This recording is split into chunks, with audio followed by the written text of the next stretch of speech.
حضرت شیخ سعدی رحمت اللہ علیہ فرماتے ہیں کہ ایک مرتبہ ایک درویش جنگل کی راستے سے گزر رہے تھے۔ اسی دوران انہیں ایک لنگڑی لومڑی کو دیکھا جو بہت ہی بے بس تھی۔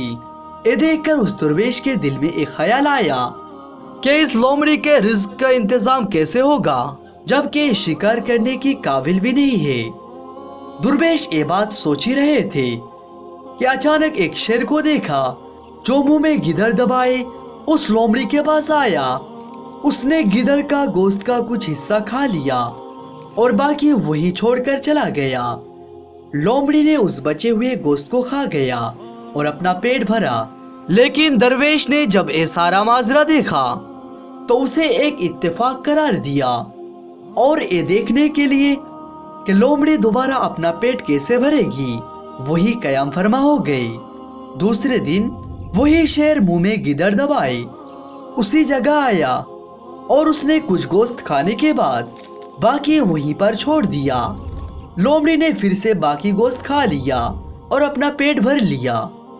درویش سمجھ گیا کہ اس کے رزق پہنچانے کا انتظام اللہ تعالیٰ کی طرف سے ہے، تو انہوں نے بھی دل میں یہ ارادہ کر لیا میں بھی اپنا رزق کے لیے کوئی جستجو نہیں کروں گا اور میرا رزق بھی اللہ تعالیٰ پہنچا دے گا، جس طرح لنگڑی لومڑی کو شیر کے ذریعے رزق پہنچا رہا ہے۔ درویش نے یہ طے کرنے کے بعد ایک جگہ اطمینان کے ساتھ بیٹھ گئے۔ انہیں یہ یقین تھا کہ ان کا رزق بھی اسی طرح سے پہنچ جائے گا، تو وہ اللہ تعالیٰ کی عبادت میں مشغول ہو گئے۔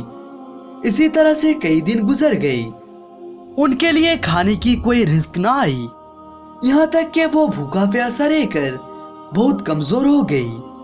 اسی دوران انہوں نے نزدیک کی ایک مسجد کے محراب سے آواز سنی، اے درویش، کیا تو لنگڑی لومڑی کی طرح بننا چاہتا ہے یا شیر جو اپنا شکار خود کرتا ہے، جس میں سے خود بھی کھاتا ہے اور دوسروں کو بھی کھلاتا ہے؟ حضرت شیخ سعدی اس حکایت میں بیان فرماتے ہیں رزق پہنچانے کا انتظام اللہ تعالیٰ کی طرف سے ہی ہے، مگر اس کا مطلب یہ نہیں کہ بندہ اچھا بھلا ہو اور ہاتھ پر ہاتھ رکھ کر بیٹھا رہے کہ اللہ تعالیٰ نے جب رزق دینے کا وعدہ کیا ہے تو اسے بیٹھے بیٹھے ہی رزق پہنچا دے گا، بلکہ اس کے لیے اسے جستجو کرنی ہوگی، پھر اللہ تعالیٰ سے امید لگانا ہوگی کہ اللہ تعالیٰ اس کے رزق کا انتظام کرے گا۔ لیکن وہ لوگ جو محتاج ہیں، کام نہیں کر سکتے، ان کے لیے اللہ تعالیٰ ایسے انتظام کر دیتا ہے کہ انہیں ان کا رزق ملتا رہتا ہے۔ سبحان اللہ۔